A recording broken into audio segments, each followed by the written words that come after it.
Welcome to channel 3.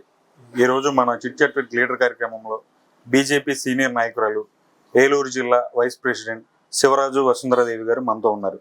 Madam నమస్కారం అండి.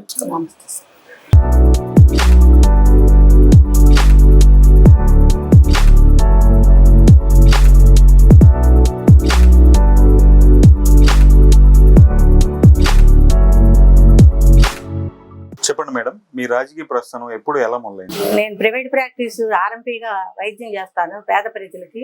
ఇంకా చెయ్యాలి, చేసేది చాలదు, ఇంకా ఏదో చెయ్యాలనే ఉద్దేశంతో తపంతో వాజ్పేయి గారు చేసే పనులు నచ్చి ఆ రోజు నుంచి ఈ రోజు వరకు కూడా 33 సంవత్సరాల నుంచి ఈ బీజేపీ పార్టీలో అన్ని బాధ్యతలు చేశాను. పార్టీ బాధ్యతలు, పార్టీ పనులు చూసుకుంటూనే పేద ప్రజలకు వైద్యం చేస్తూ, మాకు ఇటువైపు నూజివీడు రామాయమారావుపేట ఎక్కువ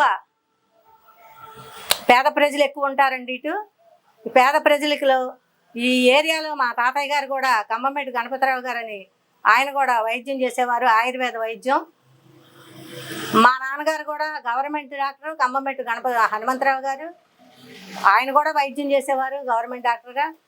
అట్లాగే నాకు మా నాన్నగారు చిన్నతనం నుంచి వైద్యం చేయటం నేర్పించారు. పేద ప్రజలకు చెయ్యాలి వైద్యం అనే ఉద్దేశంతో, సేవ చేయాలనే సంకల్పంతో మా నాన్నగారు మా తాతగారి పేరు నిలబెట్టాలనే ఉద్దేశంతో డబ్బుతో సంబంధం లేకుండా మనీ ఇచ్చినా ఇవ్వకపోయినా ఉన్నా లేకపోయినా సేవ చేయాలనే ఉద్దేశంతో ఇన్ని సంవత్సరాల నుంచి నేను చేసుకొచ్చాను. ఈ నేపథ్యంలోనే రాజకీయ పార్టీలోకి రావడం జరిగింది. అప్పటి నుంచి కూడా టౌన్ అధ్యక్షురాల నుంచి అంచెలంచెలుగా కష్టపడి పనిచేసి ఈ ఏరియాలో ఆ రోజుల్లో కమలం పువ్వు గుర్తు తెలిసేది కాదు. నేను కౌన్సిలర్గా పోటీ చేసినప్పుడు, మీరు పోటీ చేస్తే మాకు అంతకన్నా ఏం కావాలమ్మా, మీకు తప్పకుండా ఓటేస్తాము, సైకిలా లేకపోతే హస్తమా అని అడిగేవారు. కమలం గుర్తు అంటే వాళ్ళకి తెలియలేదు. ఏది ఏమైనా ఓడినా గెలిచినా అది కాదు కదా ముఖ్యం, మన బీజేపీ గుర్తు తెలియాలి, మన సిద్ధాంతాలు ప్రజల్లోకి వెళ్ళాలనే ఉద్దేశంతో ఒంటరిగా 4గురున్నా 5గురున్నా ఒక్కదాన్నే భుజం మీద జెండా వేసుకొని మెళ్ళో కండువా వేసుకొని ప్రజల్లోకి వెళ్ళాలనే ఉద్దేశంతో నేను ఆ రోజు నుంచి ఈ రోజుకి కష్టపడ్డాను. కష్టపడ్డందుకు నాకు ఫలితం దక్కింది. అంచెలంచెలుగా ఎదిగి స్టేట్ లెవెల్లో నేను బాధ్యతలు స్వీకరించాను. నేను జిల్లా మహిళా మోర్చా అధ్యక్షురాలుగా చేశాను, జిల్లా వైస్ ప్రెసిడెంట్గా చేశానండి, ఇది 6వసారి మళ్ళీ చేయటం. సెక్రటరీగా 4 సార్లు చేశానండి, జిల్లా సెక్రటరీగా. మహిళా మోర్చా అధ్యక్షురాలుగా 3 సార్లు చేశాను.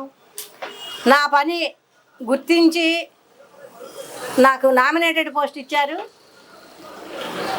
డిఆర్సిసి నెంబరు, రైల్వే బోర్డు మెంబర్గా నామినేటెడ్ పోస్ట్ ఇచ్చారు. ఆ బాధ్యత కూడా నాకు ఇచ్చిన దానికి నేను న్యాయం చేశాను.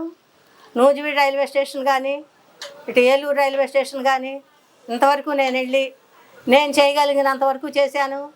నా అదృష్టం బాగుండే ఆ టైంలోనే మినిస్టర్ గారు 2 సార్లు రైల్వే స్టేషన్కి రావడం జరిగింది.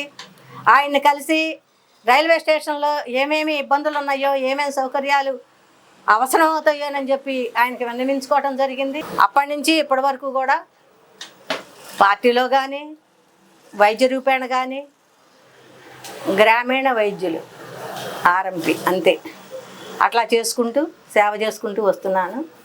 నాకు ఈ అవకాశం ఇచ్చిన వాజ్పేయి గారి వల్ల మేము ఈ పార్టీలోకి వచ్చాము. అద్వానీ గారు, వాజ్పేయి గారు, సుష్మా స్వరాజ్ గారు, అద్వానీ గారు, వెంకయ్య నాయుడు గారు, ఇంద్రసేనారెడ్డి గారు, వీళ్ళందరితో కూడా కలిసి, గవర్నర్ చనిపోయారు రామారావు గారు, వీళ్ళందరితో కలిసి పనిచేశానండి. అద్వానీ గారు, వాజ్పేయి గారు వీళ్ళందరినీ కలిసి వీళ్ళతో పనిచేయటం అంటేనే ఒక గర్వకారణం. చాలా గర్వపడుతున్నానండి నేను ఈ పార్టీలో ఉన్నందుకు. ఓకే మేడం, రాబో కాలంలో ఏలూరు జిల్లా బీజేపీ పార్టీ బలోపేతానికి మీరు ఎలాంటి కృషి చేస్తారు? నరేంద్ర మోడీ గారు పెట్టిన పథకాలు పార్టీ బలోపేతానికి, అసలు మన పార్టీ ఏం చేస్తుంది, మన పార్టీ ఏమేమి ఇస్తోంది, మన పార్టీ ఇచ్చిన పథకాలు ఏంటి, ఈ పథకాలు కానీ మనం చేస్తున్న పనులు కానీ మన మోడీ గారు చేస్తున్న ఇవన్నీ కూడా పథకాలు మొత్తం కూడాను మనం ప్రజల్లోకి తీసుకెళ్తున్నామండి. ప్రజల్లోకి తీసుకెళ్ళడానికనే ఇప్పుడు ఆత్మనిర్భర్ భారత్ అని ఒక కార్యక్రమం ఒకటి చేస్తున్నారు. స్వచ్ఛ భారత్ కార్యక్రమే కానివ్వండి, బేటీ బచావో బేటీ పడావో కార్యక్రమే కానివ్వండి, ఈ పెట్టిన కార్యక్రమాలన్నీ కూడా ప్రజల్లోకి తీసుకెళ్తున్నామండి. గడప గడపకి వెళ్ళి మనం చేసిన పనులు, మనం ప్రవేశపెట్టిన పథకాలు ప్రజల్లోకి అవగాహన కల్పించాలి, ప్రజలకు తెలియజేయాలనే ఉద్దేశంతో ముందుకెళ్తున్నాం సార్. ఏలూరు జిల్లా ప్రజలకు మీ పార్టీ తరఫున మీరు ఏదైనా చెప్పదలుచుకున్నారా? ప్రజలకి పార్టీ తరఫున కానండి, వైద్యం తరఫున కానండి, ఎక్కడికన్నా తీసుకెళ్లాలన్నా మా వల్ల కాకపోయినా మేము ఇక్కడ చేయగలిగినంత వరకు చేసి, మేము చేయలేని సేవలు ఏమన్నా ఉంటే వైద్యపరంగా అయితే గవర్నమెంట్ హాస్పిటల్కి తీసుకెళ్తామండి. ఎక్కడికి తీసుకెళ్లాలో అక్కడికి తీసుకెళ్తాము, లేకపోతే పంపిస్తాము. అట్లా కాకుండా ఇంకా ఏదన్నా వీళ్ళకి ఏదైనా ఇబ్బంది వచ్చినా పార్టీ పరంగా చేయాలన్నా, వైద్యపరంగా చేయాలన్నా ఏదైనా ప్రజలకు అందుబాటులో ఉంటాము. వాళ్ళు ఎప్పుడు పిలిచినా అందుబాటులో ఉంటాము. ఇంతకుముందు చేసాము, ఇంకా చేస్తాం కూడానండి. ఓకే మేడం, మీరు రాబో కాలంలో ఎలాంటి మరెన్నో ఉన్నత పదవులు అధిరోహించాలని మా ఛానల్ 3 తరఫున మనస్ఫూర్తిగా కోరుకుంటూ ధన్యవాదాలు. ధన్యవాదాలండి. మాకు ఈ అవకాశం ఇచ్చినందుకు మీకు ధన్యవాదాలు.